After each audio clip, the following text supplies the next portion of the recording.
మహాగణపతిం మనసా స్మరామి మహాగణపతిం మనసా స్మరామి. TR creations family అందరికీ నా హృదయపూర్వక ధన్యవాదాలు. సో ఒకానొక కాలంలో కొన్ని సమయాల్లో ఆ దైవమే ఒక కారణ జన్ముడిని పుట్టిస్తుంది. ధర్మాన్ని ప్రతిష్టాపించే విషయంలో సో ఆ దేవుడే దానికి తగ్గ ఒక కారణ జన్ముడిని కూడా పంపిస్తాడు. సో అలాంటి విషయమే అయోధ్య రామ మందిరం తిరిగి మళ్ళీ 500 సంవత్సరాల తర్వాత అది రామ జన్మభూమిలో రాముడు మళ్ళీ వెలవటం. సో దీనంతటికీ కారణమైన రామభద్రాచార్య. అసలు కోర్టులో ఏం జరిగింది ఏంటి అసలు డిస్కషన్. ఆ రామభద్రాచార్య ఆయన ఎవరు? సో ఒక అంధుడు, ఒక దివ్యాంగుడు, పుట్టిన 2 నెలలకే ఒక చిన్న డిసీజ్తో ఆయన యొక్క నేత్రములు కోల్పోయిన ఆ యొక్క రామభద్రాచార్య. అలాంటి ఆయన పుట్టిన 2 నెలల శిశువుగా ఉన్నప్పుడే దివ్యాంగుడు, అంధుడు అయిన ఆయన సో ఇన్ని సంవత్సరాల తర్వాత మళ్ళీ ఆ శ్రీరామునికే సాక్ష్యంగా నిలిచారు అంటే ఆ రాముడే ఆ కారణ జన్ముడిని పుట్టించారు. సో అసలు ఏం జరిగింది ఏంటి కోర్టులో అనేది తెలుసుకునే ముందు రామభద్రాచార్య ఆయన ఎవరు ఏంటి అనేది కూడా తెలుసుకుందాం. సో రామభద్రాచార్య ఆయన ఉత్తరప్రదేశ్లోని ఓ చిన్న గ్రామంలో ఒక బ్రాహ్మణ కుటుంబంలో పుట్టారు. సో 2 నెలల వయసులోనే ఒక చిన్న ఆరోగ్యానికి సంబంధించి ఆయనకి 2 నెలల పసికందు చిన్న 2 నెలల పసివాడుగా ఉన్నప్పుడు ఆయనకి ఆ యొక్క 2 కళ్ళు కూడా ఆయనకి అక్కడ ఆ డిసీజ్తో ఆయన కోల్పోవటం. వాళ్ళ నాన్నగారు చదువుతూ ఉంటే అది విని ఈయన నేర్చుకునేవాళ్ళు. సో ఈ కాలంలో జ్ఞానేంద్రియాలన్నీ అవయవాలన్నీ పనిచేస్తున్న వాళ్ళకే ఏ జ్ఞానం ఉండట్లా. అలాంటిది 2 నెలల వయసులో ఆయన అంధుడైనప్పటికీ కూడా వాళ్ళ నాన్నగారు చెప్పింది విని ఆయన 700 శ్లోకాలు ఉన్న భగవద్గీతని, 10,900 శ్లోకాలు ఉన్న రామచరిత మానస్, అవధి భాషలో ఉన్న రామచరిత మానస్ని 7 సంవత్సరాల వయసులోనే నేర్చుకోగలిగారు ఆయన. సో అలాగే 17 ఏళ్ల వయసులో ఆదర్శ గౌరీ శంకర్ అనే గురువు గారి దగ్గర ఆయన ఒక గురుకులంలో జాయిన్ అవటం, సంపూర్ణానంద సంస్కృతి విద్యాలయంలో ఆయన డిగ్రీ, పీజీ, పిహెచ్డి అన్నీ కూడా కంప్లీట్ చేశారు. కాశీలో రామభద్రాచార్య గారి ఎడ్యుకేషన్ కంప్లీట్ అయింది. ఇక 1974లో ఒక సంఘటన, ఆల్ ఇండియా సంస్కృత కాన్ఫరెన్స్ అనేది ఒకటి జరిగింది అప్పుడు. సో అప్పుడు చాలా గొప్ప విద్వాంసులు అందరూ కూడా ఆ కాన్ఫరెన్స్లో పాల్గొన్నారు. దానిలో జరిగిన వ్యాకరణం, సాంఖ్యం, వేదాంతం, సంస్కృత అంత్యాక్షరి అంటే ఏదైనా ఒక పద్యం చెప్తే ఆ పద్యంలో చివరి అక్షరంతో ఇంకో పద్యం చెప్పాలి. అది ప్రామాణిక శాస్త్ర గ్రంథాల్లో ఉన్న పద్యాలు మాత్రమే చెప్పాలి. అలాంటి 5 అంశాల్లో కూడిన ఆ ఇండియా కాన్ఫరెన్స్లో ఆయన గోల్డ్ మెడల్ అనేది సాధించారు. సో అదేవిధంగా అప్పటి ప్రధాని ఇందిరాగాంధీ గారు కూడా సో మీరు అందులైనా కూడా ఇంత పాండిత్యం మీకు రావడం అసలు నిజంగా అది మిరాకిల్. మీకు ప్రభుత్వం తరపున విదేశాల్లో ఏదైనా మంచి శస్త్రచికిత్స మనకి అక్కడ ఏమైనా అందుబాటులో ఉందేమో, అక్కడ ఒకసారి ప్రయత్నిద్దాం, మీకు మళ్ళీ ఏమైనా తిరిగి కళ్ళు వస్తాయేమో అన్నప్పుడు ఆయన చిన్నప్పుడే నాకు శ్రీరాముల వారిని చూసిన అనుభవం ఉంది, నాకు ఆయన ఎప్పుడూ తోడుగా ఉంటారు, కలుషితమైపోయిన ఇప్పుడు ఈ సమాజాన్ని నేను పెద్దగా చూడాలన్న ఆశ కూడా లేదు అని సంస్కృతంలోనే ఒక చిన్న పద్యం చెప్పి ఇందిరాగాంధీ గారి దగ్గర నుంచి ఆయన సున్నితంగా అక్కడి నుంచి ఆయన వెళ్ళిపోవడం అనేది జరిగింది. ఇక 1995లో జగద్గురు రామచంద్రాచార్య గారు ఒక పీఠాధిపతిగా నియమింపబడ్డారు. అంటే ఈయన 1995లోనే జగద్గురు రామచంద్రాచార్యగా ఒక పీఠాధిపతిగా కూడా ఈయన నియమించబడ్డారు అన్నమాట. సో తర్వాత చిత్రకూట్లో తులసి పీఠం అనే ఒక పీఠాన్ని నిర్మించారు, ఒక స్కూల్ కట్టి ఆయనే నడిపించారు. సో 2001లో జేఆర్హెచ్యు అని దివ్యాంగులకి మాత్రమే, హ్యాండిక్యాప్డ్కి మాత్రమే ఒక యూనివర్సిటీ కట్టించి ఈజీ నుంచి పీజీ వరకు కూడా, సో ఈజీ నుండి పీజీ పిహెచ్డి దాకా కూడా సైన్స్, అకౌంట్స్, సంస్కృతం, శాస్త్రాలు వీటన్నిటిలో కూడా కోర్సులు ఆ యొక్క యూనివర్సిటీలో వారు ఉంచడం జరిగింది. సో ఇక అసలు రామభద్రాచార్య గారు కోర్టులో ఇచ్చిన సాక్ష్యం ఏంటి, అసలు ఆ కోర్టులో సుప్రీంకోర్టు తీర్పు రావడానికి అసలు మొత్తం ఏం ప్రొసీజర్ జరిగింది, ఏంటి రుజువులు ఏం చూపించారు. ఈయన సుప్రీంకోర్టుకి పిలిచినప్పుడు యాక్చువల్గా ఈ కేసులో సాక్ష్యాలు రుజువులు చూపించడానికి అందరూ చూస్తూ చదువుతున్న వాళ్ళే ఎలాంటి సాక్ష్యాలు ఇవ్వలేకపోతున్నారు, అది మీరు ఒక దివ్యాంగుడు అయ్యుండి మీరు కోర్టులో ఎలా రుజువు చేయగలుగుతారు అని ప్రశ్నించారంట. అప్పుడు ఆయన చెప్పిన సమాధానం, మీరు నన్ను ఎందుకు పిలిపించారు, ఏ అంశం కోసం పిలిపించారని అడిగారంట. రామజన్మభూమి శాస్త్ర ప్రామాణికంగా ఉందా అనే రుజువు కోసం మిమ్మల్ని పిలిపించాం అన్నారంట. సో అప్పుడు ఆయన ఒక పద్యం చెప్పారు రామభద్రాచార్య గారు, సర్వస్య లోచనం శాస్త్రం యస్య నాస్తి అంద ఏవ సహా, అంటే శాస్త్రమే అందరికీ కళ్ళు, యస్య నాస్తి ఎవరికైతే శాస్త్రం యొక్క విషయం తెలియదో అందేవ సహా వాడు అందుడు, అంతేగాని శాస్త్రజ్ఞానం లేనివాడు అందుడు, కానీ సంపూర్ణ శాస్త్రజ్ఞానం ఉన్న నేను అందుణ్ణి కాదు అని ఆయన చెప్పిన సమాధానానికి ఇక కోర్టు కూడా ఆయన ప్రజ్ఞని గుర్తించి ఆధారాల కోసం ఈయనే కరెక్ట్ మనిషి అనుకుని ఇక ప్రొసీడింగ్ ఆర్డర్స్ ఇక అక్కడి నుంచి మొత్తం హీరింగ్స్ అనేది జరగడం మొదలయ్యాయి. అదే సమయంలో సహపీఠాధిపతులు కూడా మన సన్యాసులం ఇలా కోర్టుల చుట్టూ తిరగకూడదని వారిస్తే ఆయన ఒక్కటే చెప్పాడంట, చూడండి నేను వశిష్ఠ గోత్రీకుడిని, ఈ కేసులో రాముడు చిన్న బాలుడు, రామజన్మభూమి రాముడు చిన్న బాలుడు, రాముడు పుట్టాడు చిన్న బాలుడు, ఆయన అక్కడ పుట్టాడు అన్నది ఇప్పుడు ప్రశ్న. సో చిన్న బాలుడికి సమస్య వచ్చినప్పుడు, ఏదైనా చిన్న బాలుడికి సమస్య వచ్చినప్పుడు వాళ్ళ గార్డియన్స్ చూసుకుంటారు, అంటే అది వాళ్ళ గురువులు కానీ పెద్దలు కానీ తల్లిదండ్రులు కానీ ఆ చిన్న బాలుడికి వచ్చిన సమస్యను తీర్చే అవసరం ఉంటుంది. అందులో నేను వశిష్ఠ గోత్రీకుడిని కాబట్టి ఒక గురువుగా ఈ యొక్క కేసులో సాక్ష్యం కోసం నేను బాధ్యత తీసుకుంటున్నాను అని చెప్పారంట. ఇక ఆ తర్వాత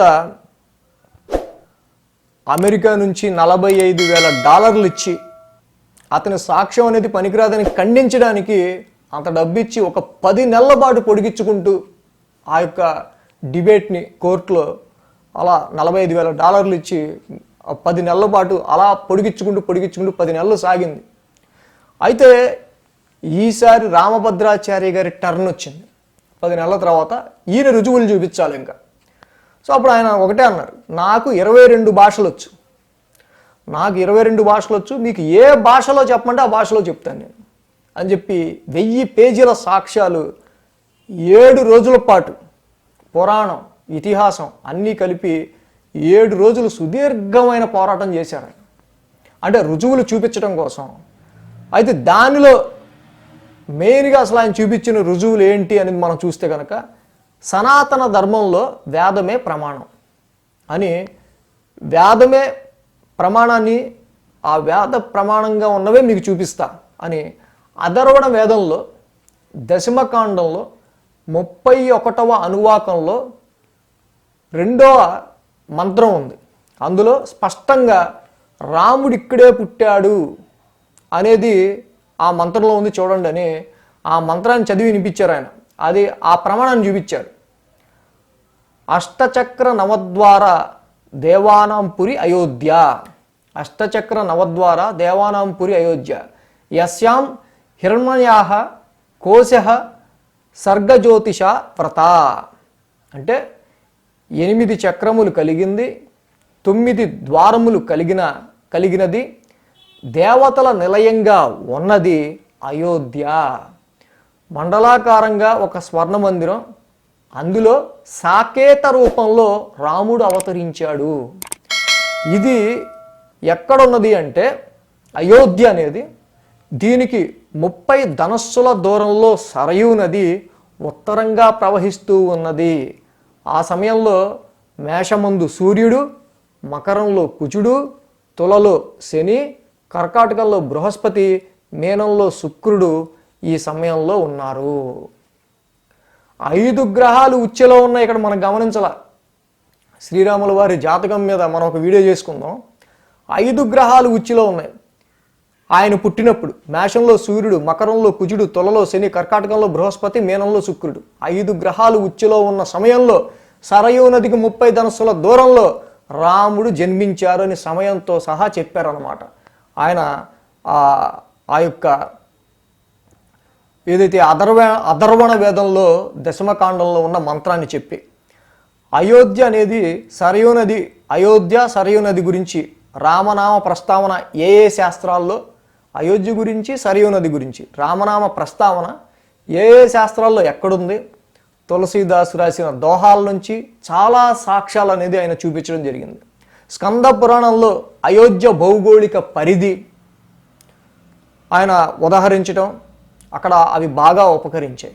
ఏదైతే స్కంద పురాణంలో అయోధ్య భౌగోళిక పరిధి గురించి ఏదైతే రాసిందో ఆయన పురాణ ప్రమాణాలను చూపించడం, అక్కడ అవి బాగా రుజువులుగా పనికిచ్చాయి.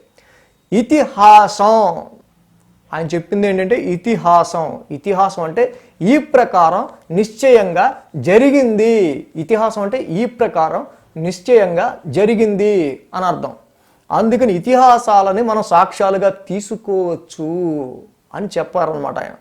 కానీ మన దౌర్భాగ్యం ఏంటంటే బ్రిటిష్ వాళ్ళు చెప్పిన చరిత్రే కానీ మన ధర్మంలో ఉన్నవి మనం ఏ రోజు పరిగణలోకి తీసుకోకపోవడమే మన దౌర్భాగ్యం అని అది కూడా ఆయన కోర్టుకి విన్నవించుకున్నారు.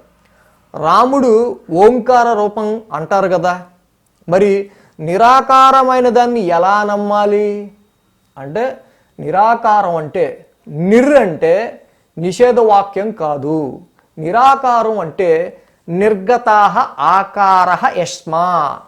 వేటి నుండి అయితే అన్ని ఆకారాలు సృష్టించబడతాయో అదే నిరాకారం. వేటి నుంచి అయితే అన్ని ఆకారాలు సృష్టించబడతాయో అదే నిరాకారం.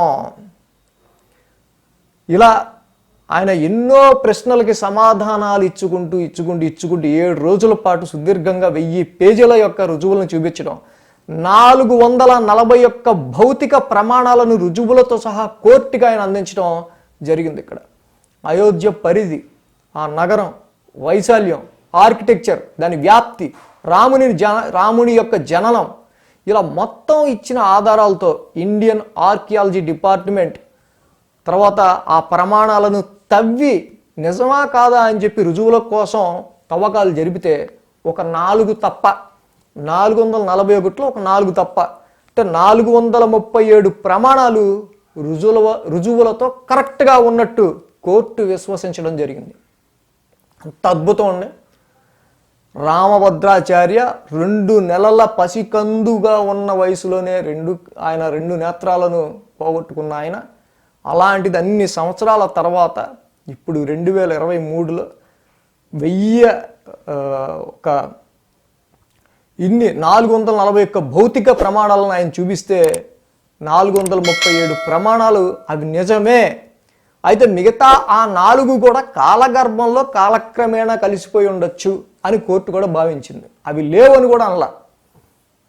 సో ఆ న్యాయమూర్తి కూడా చివరికి లేచి ఆయనకు ఒక నమస్కారం పెట్టి, మీలో ఏదో తెలియని ఒక డివైన్ పవర్ ఉంది అని ఆయన కూడా చివరికి ఆయనకి చక్కగా ధన్యవాదాలు తెలుపుతూ సుప్రీంకోర్టు రామభద్రాచార్య గారు ఇచ్చిన 1000 పేజీల సాక్ష్యం ఏదైతే ఉందో అది పరిశీలించాక ఇక ఎటువంటి విచారణ కూడా ఈ కేసుకు సంబంధించి అవసరం లేదు, ఎటువంటి సాక్ష్యం కూడా ఇక అవసరం లేదు, ఇది సమగ్రంగా ఉంది.